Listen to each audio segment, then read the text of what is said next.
back to our channel, where we explore fascinating topics in healthcare and wellness.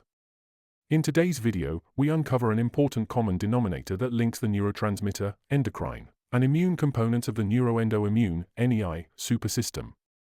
Stay tuned to discover the crucial role played by the blood flow and volume in maintaining the balance and functionality of this complex system. Let's get started.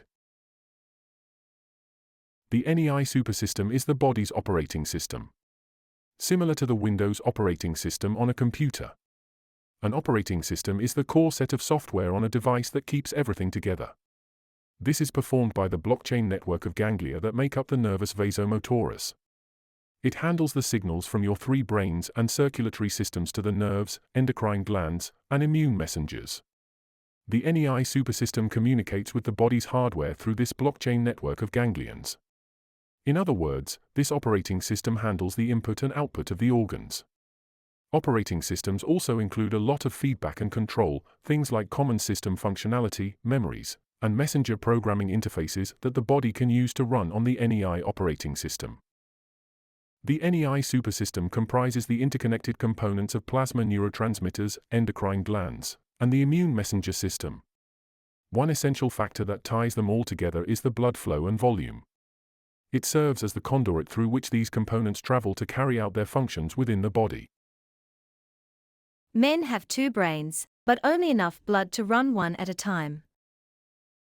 No.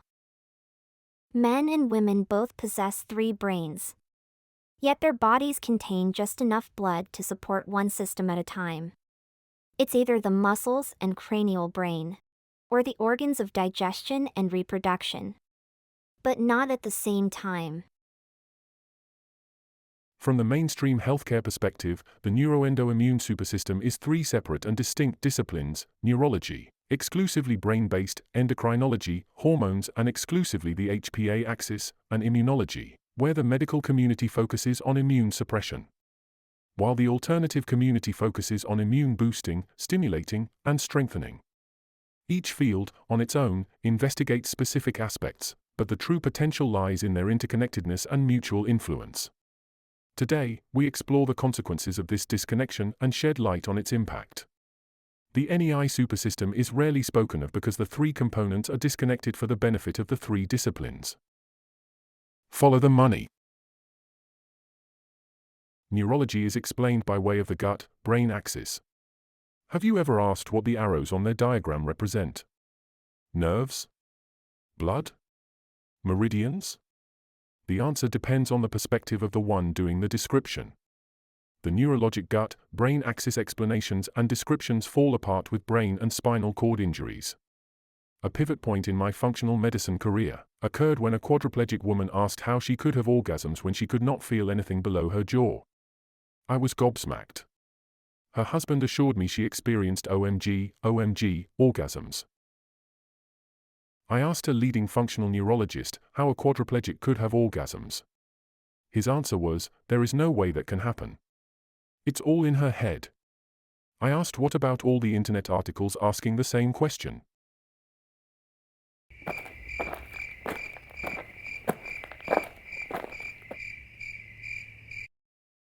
Very few in healthcare or functional neurologists understand that those with a spinal cord injury with intact vagus nerve function lose voluntary control over urine and stool elimination. Paraplegics and quadriplegics must be catheterized for urine elimination and to prevent urine retention. In addition, they must be digitally stimulated for defecation. They must be on a urine and stool management program. I have to question the reasoning that if the vagus nerve controls everything, remaining intact in paraplegics and quadriplegics, how is it that they lose the ability to control when they pee and poop? I will defend this presupposition that the vagus nerve isn't all it is affirmed to be with one word. Diapers. When do people wear diapers? As infants, when the cranial brain which controls speech, movement, and coordination is underdeveloped.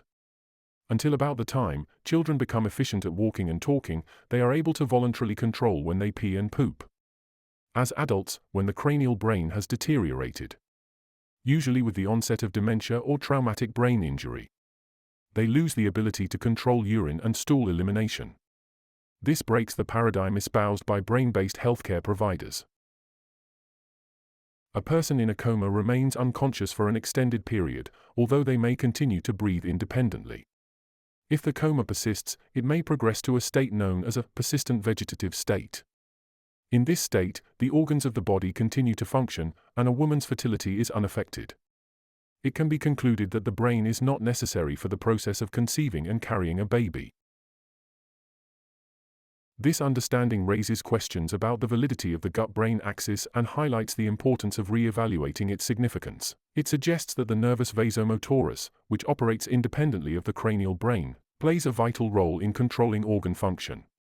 The evidence supports the notion that organ function can be regulated without direct involvement from the cranial brain. Let us review centralized versus decentralized neural networks. In this video, we'll explore the fascinating world of neural networks, the three brains of the body, and challenge the prevailing narrative of the gut-brain axis.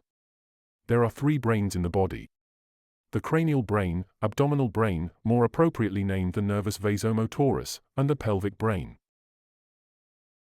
The cranial brain includes the central nervous system, vagus nerve, spinal cord, and peripheral nerves. The areas of the cranial brain that control the five senses are well established, in addition to the areas that control the movement of the body and extremities. The vagus nerve is 90% sensory signals from the organs to the cranial brain. If the vagus nerve controls the abdominal organs, what happens after the vagus nerve is cut? Organs continue to function. Only the pain sensation from a distressed organ is lost. We are born with a fully functioning nervus vasomotorus. If you have a problem with that, I have one word for you: diapers.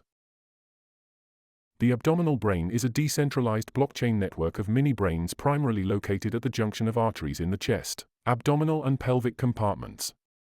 The nervus vasomotorus is connected to the cranial brain, but functions independently from the cranial brain. The abdominal brain controls the NEI Supersystem by controlling the flow and volume of the blood. The plasma neurotransmitter, endocrine hormones and immune messengers are transported throughout the body in the blood flow controlled by the nervus vasomotorus. The pelvic brain is subservient to the abdominal brain, independent of the cranial brain. The pelvic brain controls blood volume and flows in the pelvic compartment. It rules the physiology of the uterus, ovaries, and vagina in women, and the penis and testicles in men. The pelvic brain controls the inner structures of the bladder, ureter, and rectum. The cranial brain controls the sphincters for the voluntary control of urination and defecation. Diapers are necessary when there is underdevelopment or deterioration of the cranial brain. Unfortunately, the brains and nerves are treated as if they are copper wires, needing nothing to keep them alive, much less properly functioning. A review of 100 neuropathy websites disgustingly revealed only 5 with a brief mention of oxygen or glucose, which was given little importance. Blood-nerve reciprocity is the secret behind the proper functioning of our nerve cells and three brains. You see, these cells have quite the appetite for oxygen and glucose. The more active they are, the more nutrients they require. Just take a look at the brain, one of the most energy-hungry organs in our bodies. It is nourished by a vast network of blood vessels, with arteries carrying a significant portion of our blood supply controlled by the nervus vasomotorus. With each heartbeat, about 20 to 25% of our blood rushes to the brain, delivering the vital oxygen and fuel that nerve cells crave. The incredible thing is that this relationship works both ways. While the arteries diligently supply the nutrients, glucose, and oxygen that nerves need, the nerves reciprocate by providing force, innervation, and even sensation to the arteries themselves. You heard it right. It's a give-and-take dynamic, where both sides benefit. This reciprocal connection between blood vessels and nerves is essential for maintaining their health and proper functioning. It's the secret behind the NEI Supersystem and our overall well-being. Imagine a symphony of interconnectedness controlled by the nervus vasomotorus, with blood vessels, nerves, veins, and arteries seamlessly working together from their origin to their destination. It's like a well-orchestrated masterpiece, ensuring that every part of our body receives the nourishment it needs. Not only are the NEI systems separated, but the neuro section is also exclusive to the brain, central nervous system, and brain-based neurotransmitters. They see the word neuro, assuming there is only one brain and nervous system, and explain everything based upon that presupposition. Explanations of the gut-brain axis typically involve a description of bidirectional communication between the central nervous system through the vagus nerve and the enteric nervous system and gut commensal bacteria. Neurology, as a discipline, is exclusively concerned with the study of the effects of brain-based neurology, particularly within the intricate workings of the cranial brain and the vagus. There are many diagrams depicting the areas of the brain that control thought and specific areas of the body. If the brain controls all organ functions, where are those diagrams? To see those diagrams, look at the walls of most chiropractic offices. You will find the diagrams illustrating the Nervus Vasomotorus ganglia that control the segmental blood supply to the vertebral bones, discs, and muscles that control the movement of the vertebrae, spinal cord, and blood supply to the corresponding organs. We now know 96% of bulging discs identified by MRI diagnostic imaging are engorged blood vessels controlled by the Nervus Vasomotorus ganglia. The swollen blood vessels are a consequence of a distressed organ that corresponds to the vertebrae on the vasomotor spinal chart. Laser spinal surgery destroys the engorged blood vessels, causing pain, not the non-existent bulging disc. This brings us to the plasma neurotransmitter that pertains to the tone of the blood vessels, where 95% of the total amount of this neurotransmitter is found in the abdomen. You may have heard of this very important neurotransmitter called serotonin. Many of us associate serotonin with depression, sleep, appetite, sex, or temperature control, but did you know that this neurotransmitter plays a crucial role in controlling the diameter of blood vessels throughout our body? Have you considered the more likely scenario, that the symptoms attributed to serotonin, dopamine, and all the other neurotransmitters are due to their role in controlling the blood flow and volume to the brain? An ischemic, hypoxic, hypoglycemic brain is an anxious, depressed brain. Do not make the mistake of assuming that blood flow in the cranial brain is delivering an adequate amount of oxygen and glucose. Confusion ensues when reading research on abdominal brain plasma neurotransmitters' control of blood flow and volume from a cranial brain neurotransmitter's perspective.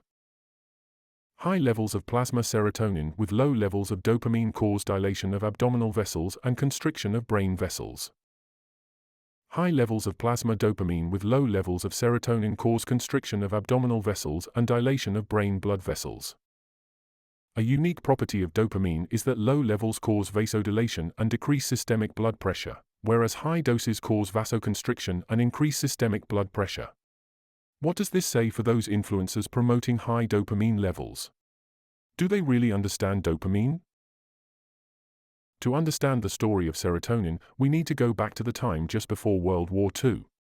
A brilliant Italian scientist named Vittorio Erspamer discovered a substance in gastrointestinal extracts known as enteramin. This substance, later identified as an amine, would become the foundation of our understanding of serotonin.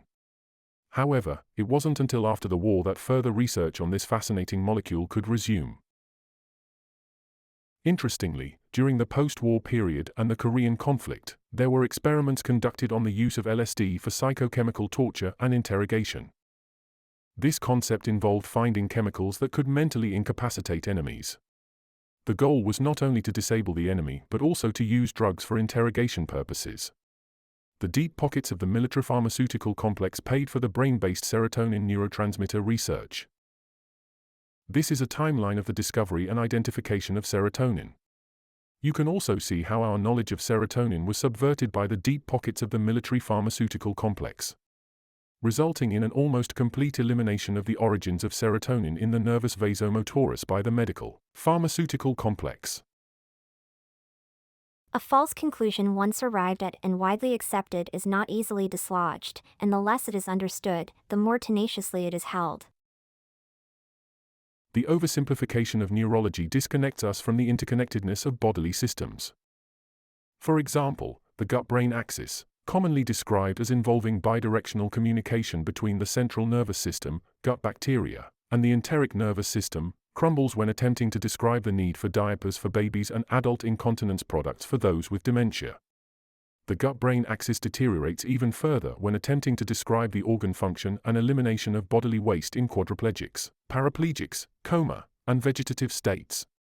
By ignoring these connections, we miss out on valuable insights into our health. We've just scratched the surface of the Neuro-Endo-Immune (NEI) Supersystem and its intricate components. But before we move on to the endocrinology portion, let's take a moment to reflect on the new and eye-opening information we've discussed so far. It's natural for our expectations to align with those of our peer group. However, in this video, we've presented information that may be different from what you expected. That's because our goal is to provide you with valuable insights and broaden your understanding of the NEI Supersystem. We understand that this might be a lot of new and unexpected information to process, but we believe that expanding our knowledge and challenging our preconceptions is essential for personal growth and better health outcomes. If you found the neuro portion of this NEI Supersystem video intriguing and thought-provoking, we encourage you to like and subscribe to our channel. By doing so, you'll stay connected and be notified when we dive into the endocrinology aspect of the NEI Supersystem in our next video. So, until then, keep an open mind and continue your journey towards a deeper understanding of the NEI Supersystem. Thank you for watching, and we'll see you soon. Remember to like, subscribe, and be part of our community. Together, we can unravel the complexities of the NEI Supersystem and unlock the path to better health and well-being.